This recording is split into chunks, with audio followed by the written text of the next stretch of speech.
Now, your beliefs about what is desirable and what is not, what is good and what is evil, cannot be divorced from the condition of your body.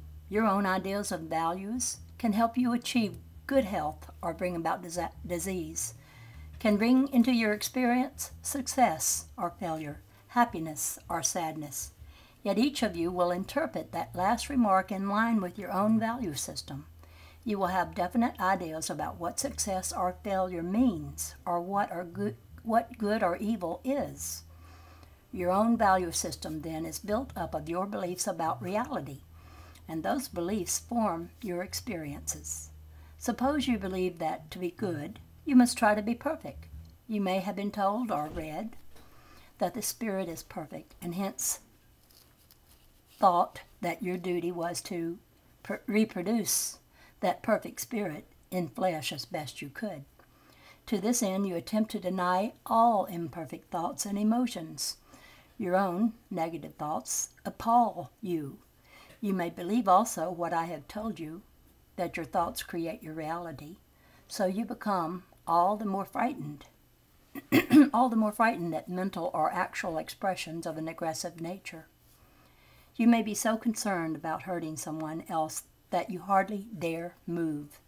Trying to be perfect all the time can be far more than a nuisance. It can be disastrous because of your misunderstanding.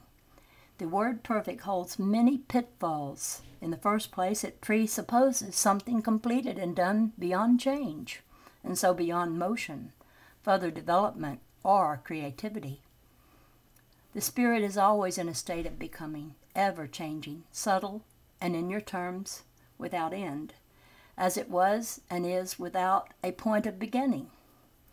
Rupert said recently that if he was sure of one thing about physical reality, it was not anywhere near perfect in these terms, but in the same meaning of the word, neither is the Spirit, which to fulfill the excuse me. But in the same meaning of the word, neither is the Spirit, which to fulfill the requirement of perfection would have to be set in some state of completion beyond which no fulfillment or creativity was possible. Your thoughts are. You may approve or disapprove of them in the way that you think of a storm, for example. Left alone, your thoughts are at various, magnificent, trivial, frightening, or glorious as a hurricane, a flower, a flood, a toad, a raindrop, or the fog. Your thoughts are perfectly themselves. Left alone, they come and go. You, with your conscious mind, are to discriminate among those thoughts as to which ones you want to form into your system of beliefs. But in so doing, you are not to pretend blindness. You may at times wish that a rainy day were a sunny one, but you do not stand at the window and deny that the rain is falling or that the air is cold and the sky dark. Because you accept the rain as a present reality does not mean either that you must believe that all days are stormy and make that obvious misconception a part of your beliefs about reality. So you do not have to pretend that a dark thought doesn't exist. You do not have to take it as fact that all of your thoughts would be murky, left alone, and try to hide them. Some people are afraid of snakes, even of the most harmless variety, and blind to their beauty and place in the universe. Some are afraid of certain thoughts, and so are oblivious to their beauty and their place in mental life. Since you have all kinds of thoughts, there are reasons for having them, as you have all kinds of geography. Within your reality, it is as foolish to deny the existence of certain thoughts as it would be, say, to pretend that deserts do not exist. In following such a course, you deny dimensions of experience and diminish your reality.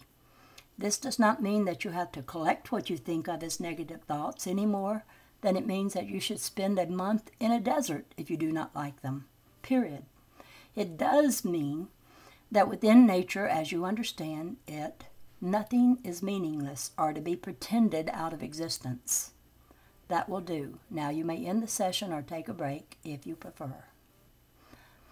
I hate to say it, but we'd better end it then.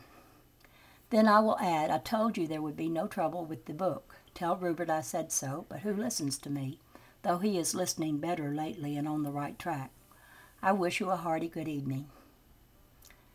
And then, I'm only at 5 minutes, so I'll read on. Session 634. Now, dictation. Each individual will have a slightly different definition for negative emotions. One person may find sexually stimulating thoughts delightful and a most enjoyable kind of diversion. Another may consider them impure, bad, unhealthy, or otherwise disadvantageous. Some individuals can, with ease and exuberance, imagine themselves in a fistfight, a brawl, unmercifully beating the devil out of an adversary. The same thoughts may fill another man with intense terror and grave feelings of guilt. This same man, however, who would not purposely entertain fantasies of such nature under normal conditions, may, in time of war, imagine himself killing the enemy with the greatest feelings of holy joy and righteousness. What is usually forgotten is the real nature of aggressiveness, which in its truest sense simply means forceful action. This does not necessarily imply physical force, but instead the power of energy directed into a material action. Birth is perhaps the most forceful aggression in your terms of which you are capable in your system of reality. In the same way, the growth of any idea into temporal realization is the result of creative aggression. It is impossible to try to erase true aggressiveness. To do so would obliterate life as you know it. Any attempt to impair the flow of true aggression results in a distorted, uneven, explosive pseudo-aggression that causes wars, individual neurosis, and a great many of your problems in all areas. Normal aggressiveness flows with strong patterns of energy, giving motive power to all of your thoughts, whether you consciously regard them as positive or negative, good or bad. The same thrusting creative surge brings them all forth. When you consider a thought good, you usually do not question it. You allow it its life and follow through. Usually, if you regard a thought as bad or beneath you, or if you are ashamed of it, then you try to deny it, stop its motion, and hold it back. You cannot restrain energy, although you may think you can. You simply collect it, whereupon it grows, seeking its fulfillment. This will lead you to say, supposing I feel like killing my boss then, or putting poison in my husband's tea, or worse, hanging my 5 children on the clothesline instead of the towels. Are you saying that I should merely follow through? I sympathize with your predicament.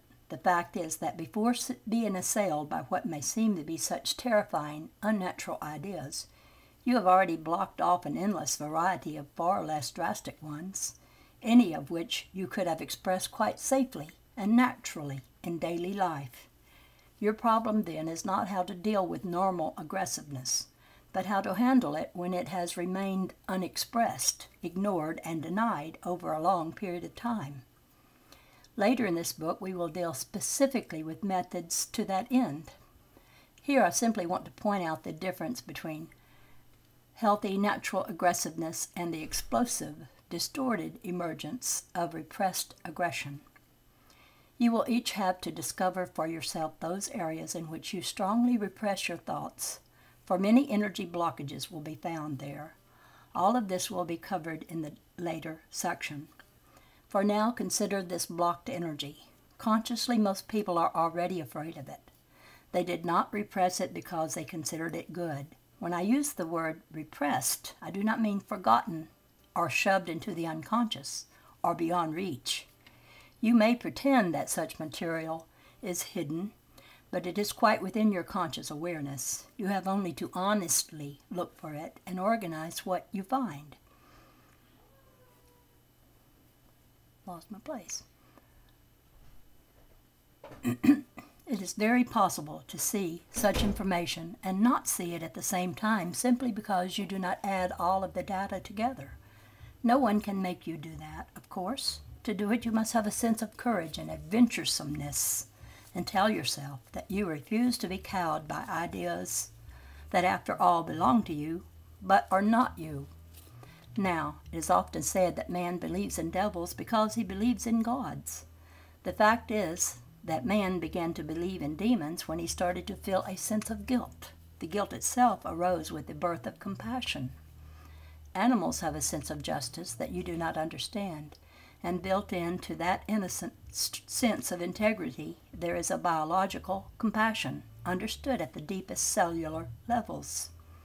In your terms, man is an animal, rising out of himself, from himself, evolving certain animal capacities to their utmost, not forming new physical specializations of body any longer, again in your terms, but creating from his needs, desires, and blessed natural aggressiveness inner structures having to do with values, space, and time.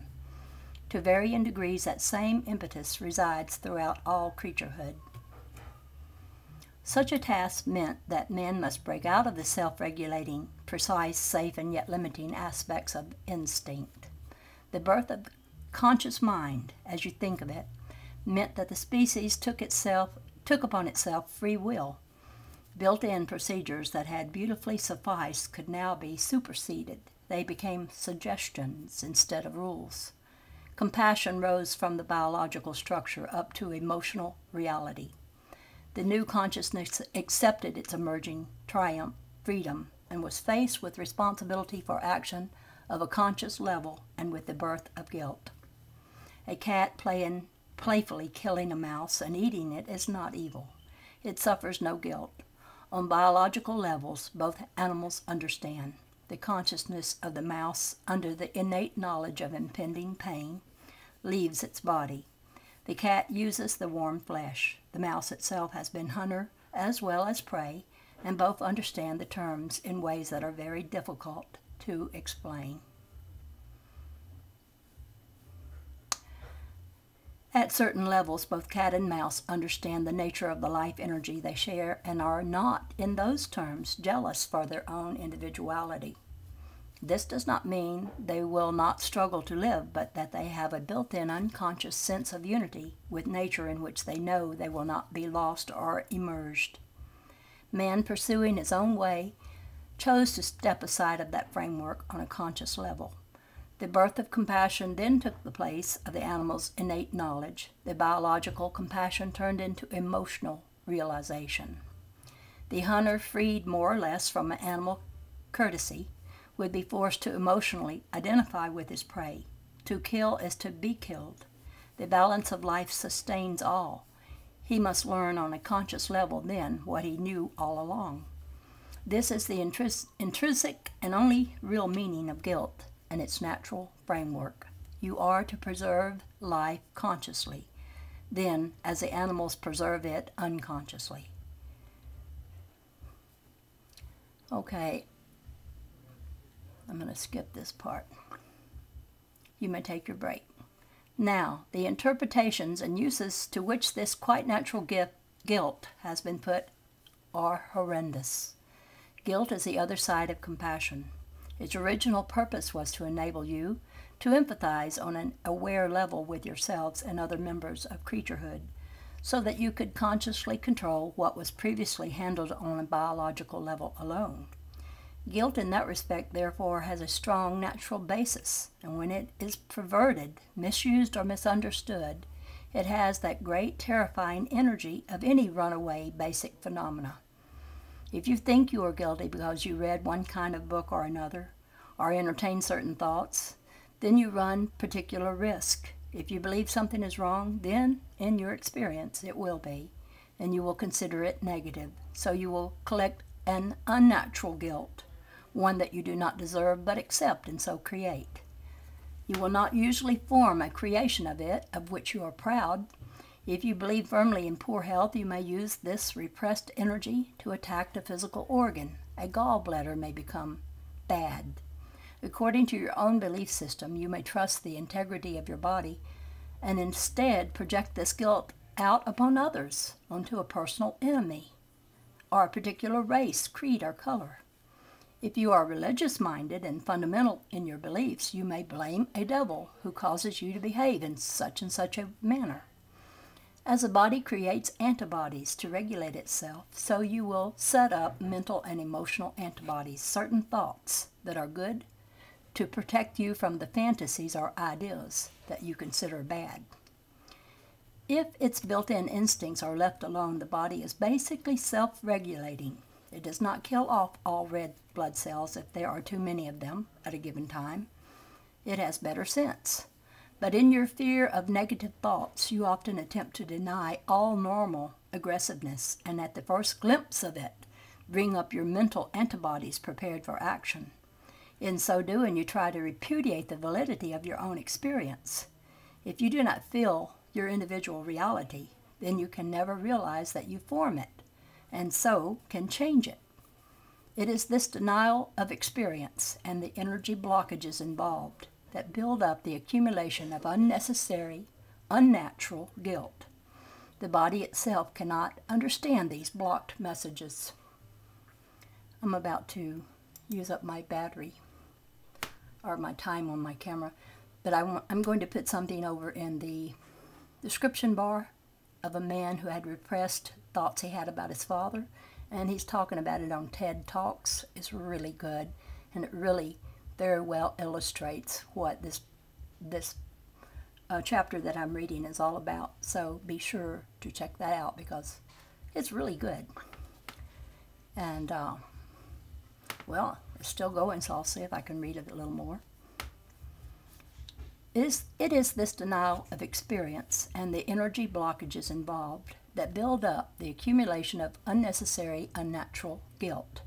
The body itself cannot understand these blocked messages and cries out to express its own corporeal knowledge of the moment as it experiences it.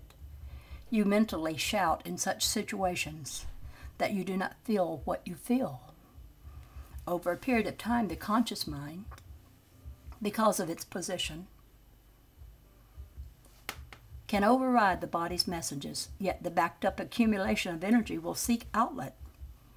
The smallest, most innocent symbol for the repressed material may then bring about behavior on your part that seems all out of proportion to the stimulus. On 10 justified occasions you may, I think that means often, no? On 10 justified occasions you may have felt like telling someone to leave you alone, but refrained, not wanting to hurt their feelings, afraid that you would be rude even though the occasion was one where your remark might well have been understood and taken calmly. Because you did not accept your feelings, much less express them, on the next occasion you might explode, seemingly without reason, and indicate a spectacular argument, completely unjustified. In this case, the other person has no idea as to why you reacted in such a fashion and is deeply hurt, and your guilt grows. The trouble is that ideas of right and wrong are intimately involved with your chemistry, and you cannot separate your moral values from your body. When you believe that you are good, your body functions well. I am sure that many of you will say, I try constantly to be good, yet I am in miserable health, so how can that be? If you examine your own beliefs, the answer will be apparent. You try to be so good precisely because you believe you are so bad and unworthy. Demons of any kind are the results of your beliefs. They are born from a belief in unnatural guilt. You may personify them. You may even meet them in your experience. But if so, they are still the product of your immeasurable creativity, though formed by your guilt and your belief in it. If you shed the distorted concepts of unnatural guilt and accepted the wise ancient wisdom of natural guilt instead, there would be no wars. You would not kill each other mindlessly. You would understand the living integrity of each organ of your body and have no need to attack any of them. This obviously does not mean that the time of the body's death would not come. It does mean that the seasons of the body would be understood as following those in the mind, ever-changing and flowing, with conditions coming and going, but always maintaining the splendid unity within the body's form. You would not have chronic illnesses, generally speaking, and ideally the body would wear out gradually while still showing far greater endurance than it does now. There are many other conditions, though, all having to do with your conscious beliefs. You may think it is better to die quickly of a heart attack, for example. Your individual purposes are not the same, so you will manage your body experiences in a great variety of ways. Generally speaking, you are here to expand your consciousness, to learn the ways of creativity as directed through conscious thought. The aware mind can change its beliefs, and so, to a large extent, it can alter its bodily experience.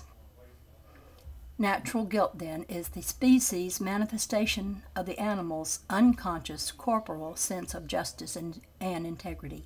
It means thou shalt not kill more than is needed for thy physical sustenance, period. It has nothing to do with adultery or with sex. It does contain innate issues that apply to human beings that would have no meaning for other animals in the framework of their experience. Strictly speaking, the translation from biological language to your own is as given in this session. But the finer discrimination reads thusly: thou shalt not violate. The animals do not need such a message, of course, nor can it be literally translated, for your consciousness is flexible and leeway had to be left for your own interpretation. An outright lie may or may not be a violation. A sex act may or may not be a violation. A scientific expedition may or may not be a violation. Not going to church on Sunday is not a violation. Having normal aggressive thoughts is not a violation. Doing violence to your body or another's is a violation. Doing violence to the spirit of another is a violation. But again, because you are conscious beings, the interpretations are yours. Swearing is not a violation. Whether or not any justification seems apparent, the violation exists. Because you believe that physical self-defense is the only way to counter such a situation, then you will say, if I am attacked by another person, are you telling me that I cannot aggressively counter his obvious intent to destroy me? Not at all. You could counter such an attack in several ways that do not involve killing. You would not be in such a hypothetical situation to begin with unless violent thoughts of your own, faced or unfaced, had attracted it to you.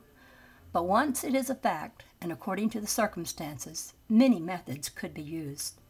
Because you consider aggression synonymous with violence, you may not understand that aggressive, forceful, active, mental, or spoken commands for peace could save your life in such a case. Yet they could. Usually there are a variety of physical actions not involving killing that would suffice. As long as you believe that violence must be met with violence, you court it and its consequences. On individual terms, your own body and mind become the battleground, as does the physical body of the earth, in mass terms. Your material form is alive through natural aggression, the poised, forceful, and directed action that is the carrier for creativity. If you cut your finger, it bleeds. In so doing, the blood clears away any poisons that may have entered. The bleeding is beneficial, and the body knows when to stop it. If the flow continued, it would be wrong or detrimental in your terms, but the body would not think the blood was bad because it continued its course of action. It would not attempt to cut off all blood, considering it evil. It would instead make whatever adjustments were necessary to bring the emission to a natural halt. When you consider aggressive thoughts wrong, using this analogy, you do not even begin to allow the system to clear itself. Instead, you shut up the poisons inside. As an accumulation would occur in the flesh, so the same thing might happen in your mental experience. Physically, you could end up with a very serious condition, and mentally and emotionally, such a clamping down on natural forces can result in disease-ideal structures that are isolated from other, more healthy concepts.